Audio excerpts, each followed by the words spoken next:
કરવાની હોય એના બદલે ક્યાંક ને ક્યાંક જે આવેદન પત્ર આપવા ગયા એના સામે કાર્યવાહી કરી એ પણ હું માનું ત્યાં સુધી જે તે પોલીસ સ્ટેશનના એમના જે કઈ વડા હોય કે જે પોલીસ સ્ટાફ હોય એમને લોકોના હિતમાં નથી કર્યું, એમને કાયદો વ્યવસ્થા બરોબર જાળવ્યું નથી, એમની ફરજ એમને બરાબર જે અદા કરવાની હોય એ નથી કરી. પણ આવનાર સમયની અંદર સમગ્ર દસાડા પોલીસ સ્ટેશન હોય કે આજુબાજુના જે પોલીસ સ્ટેશન લાગતા હોય એમને વિનંતી કરું છું કે આ તમારા આવનાર સમયમાં એક રાષ્ટ્રના સારા નિર્માણ માટે કરીને આમાં ભગીરથ કાર્યમાં તમે મદદ કરો. બચાવ હોય તો બચાવનું આપો, પણ એ મળતું જ ના હોય તો એને બીજા જવાબ પણ એમાં હું માનું ત્યાં સુધી એમાં મોટો કાપ આવે અને નવી જે પેઢી છે એ એમાંથી ધીમે ધીમે નીકળે. આ એકલો દારૂનો નશો નથી, મેડિકલ નશો એટલું ને એટલું નુકસાન કરે છે. આજે મેડિકલ નશો કયો? નશાની ગોળીઓ હોય, પેલી સિર્ફ હોય, પણ આ ઇન્જેક્શન આપે છે કઈ ડ્રગ્સ ના નહીં, કદાચ આ બાજુ નહીં હોય પણ એ બાજુ અમારા રાજસ્થાન નો બેલ્ટ લાગે એટલે ડ્રગ્સ ને મેડિકલ નશો મોટા પ્રમાણમાં આવી ગયો છે અને એના હિસાબે એવડું મોટું નુકસાન થવાનું છે કે પરિવારોને આર્થિક ને શારીરિક નુકસાન તો થવાનું જ છે, પણ આવનાર પેઢી એ તમારી કમજોર ના પાકે, આવનાર પેઢી તમારી કુપોષણ મુક્ત પાકે અને આ તમામ બતીઓ વાળા જે પુરુષો હશે અને બતીઓ વાળા નાના મોટી સ્ત્રીઓ હશે તો આવનાર પેઢી એ રાષ્ટ્ર માટે સમાજ માટે સૌથી મોટી ચિંતાજનક થશે. એ અત્યારથી કરીને આપણે બધી ચિંતા કરવાની છે અને અત્યારથી ચિંતા કરશો જેના મા બાપ એ સંપૂર્ણ રીતે વ્યસન મુક્ત હશે ને એની પેઢી એક તંદુરસ્ત પેઢીનું નિર્માણ થશે, બુદ્ધિશાળી પેઢીનું નિર્માણ થશે અને જે એને હાઈટ થી કરીને આરોગ્યની દ્રષ્ટિએથી ફિટનેસ કહેવાય એ તમામ રીતે ફિટનેસ જેના મા બાપ તંદુરસ્ત હશે, વ્યસન મુક્ત હશે ત્યાં જ તંદુરસ્ત બાળકો એ પેઢીમાં એ પેદા થશે અને આવનાર પેઢી માટે એ ઉજ્જવળ ભવિષ્ય બનશે. એટલે મારી સૌથી મોટી કોઈ ચિંતા હોય તો આવનાર પેઢી કુપોષણ મુક્ત રહે અને સંપૂર્ણ રીતે ફિટ.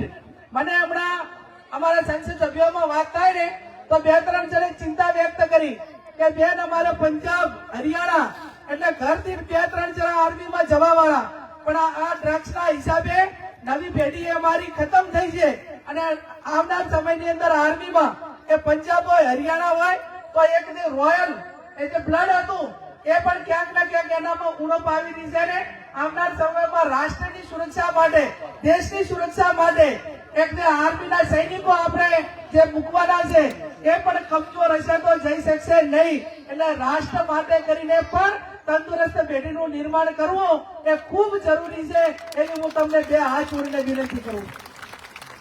અહીંયા અલ્પેશભાઈ અને બધા આપણા નેતાઓ છે વાત કરવાના છે. આ વ્યસન મુક્તિ માટે હું વારંવાર એટલે વિનંતી કરું છું.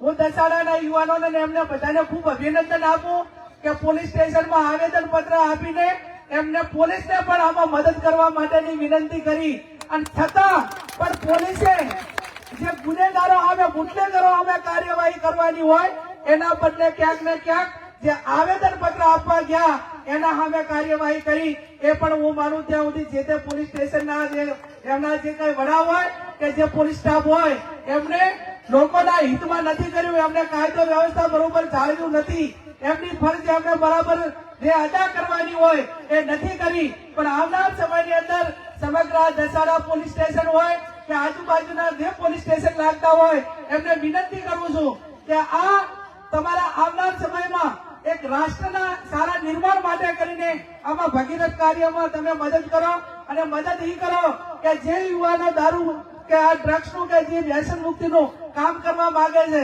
એમને પૂરો સહયોગ આપો. પેલા ગામ લેવલે એનો સહયોગ આપો, પોલીસ સ્ટેશન એ મદદ કરશે અને ના કરે તો મનોમન આ સમાજ આવડો મોટો આ બધી પેઢી પોલીસ જ ગણાય, આ પેઢી બધી પોલીસ જ ગણાય. આપણે ભૌતિક રીતે વૈચારિક રીતે સમજીને બંધ કરવાનું છે. આ અલ્પેશભાઈ એ તમામ જોડે બેસે છે, મોટા મોટા પેલા આગેવાનો જોડે બેસે છે અને તમામ પ્રકારના લોકોને વચ્ચે રહેલા છે. એમને કોઈ કેમ દારૂ પાઈ શકતું નથી? આ ધવલભાઈને કેમ કોઈ પાતું નથી? આ ભાઈ ભરતભાઈને કેમ નથી પાતું? પણ એ કેમ સમજણનો વિષય છે. સમજણનો એટલા માટે વિષય છે કે કોઈક આપણાને ખતમ કરવા વાળા એ પ્રયત્નો કરે, પણ આપણે સમજવું પડે. ઘણી બધી દારૂ પાવાના અને બરબાદ કરવા માટેના અનેક એંગલ હોય છે.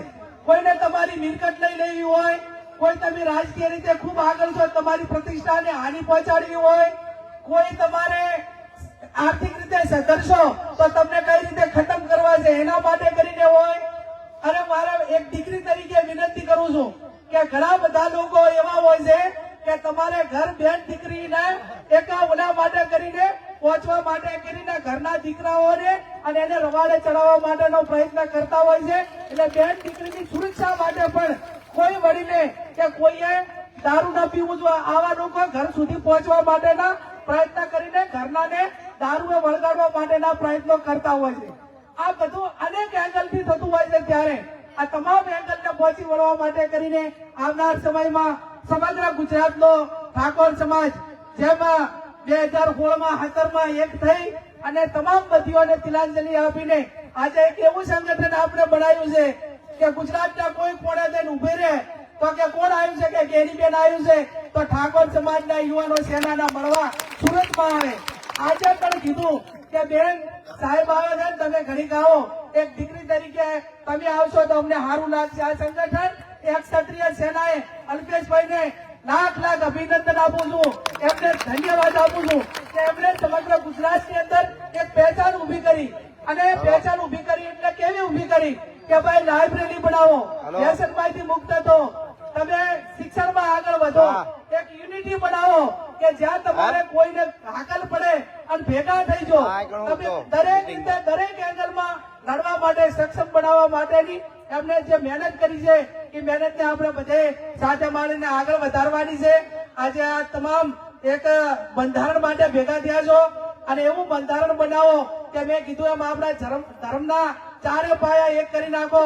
વેલનાથ બાપા, સદારામ બાપા, ભાતીજી મહારાજ અને વીર માતાતા, આ ચાર પાયા એકે થઈ જાય ને તો ગુજરાતમાં કોઈની તાકાત નથી કે તમને ક્યાંય પાછા પાડી દે. અને એ સ્થિતિનું નિર્માણ કરવા માટે કરીને મેં અગાઉ કીધું એમ કે તમામ સમાજો પોતાના સમાજના કામ માટે એક થાય છે.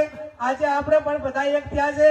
હજુ પણ આખા ગુજરાતના ઠાકોર જેટલા ધારાસભ્યો હોય, માજી ધારાસભ્યો હોય, મેં તો બધાને લેટર લખ્યો છે, હમણાં તમને બધાને મળશે ધારાસભ્યોને બધાને કે ભાઈ હવે તમે આમાં રાજકારણમાં તમારે જ્યાં જે તમને જે ફાવે એ કરજો, જેટલું જ્યાં ફાવે એ કરજો, પણ સમાજની વાત આવે ત્યારે બધા એક તો નહીં. શા માટે કે આપણે બીજા કોઈ સમાજને કોઈને હેરાન કરવા માટે નહીં.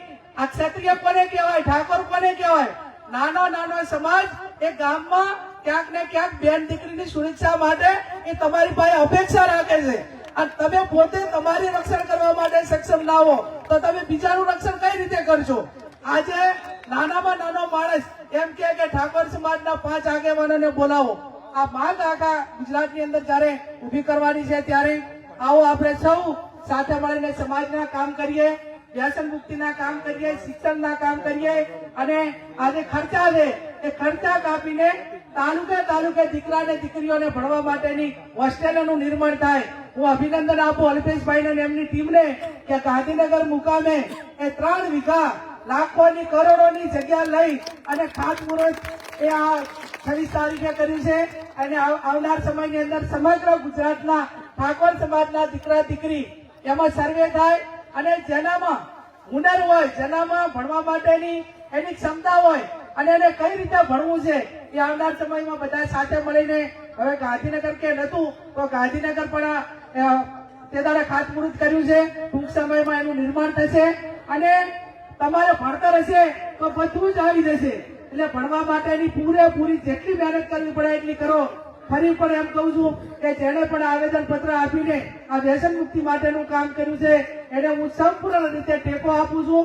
ફરી પણ પોલીસને એમની પાસે અપેક્ષા રાખું છું કે તમે ગુના કેસ કરો, તમે એફઆઈઆર કરો, તમે બુટલેગરો સામે પગલા લો, એમની પાસેથી હપ્તા લેવાનું બંધ કરો અને જ્યાં ન્યાય આપવાનો હોય ન્યાય આપો. એ શબ્દ સાથે આપ સૌનો ખૂબ ખૂબ હૃદયપૂર્વક આભાર.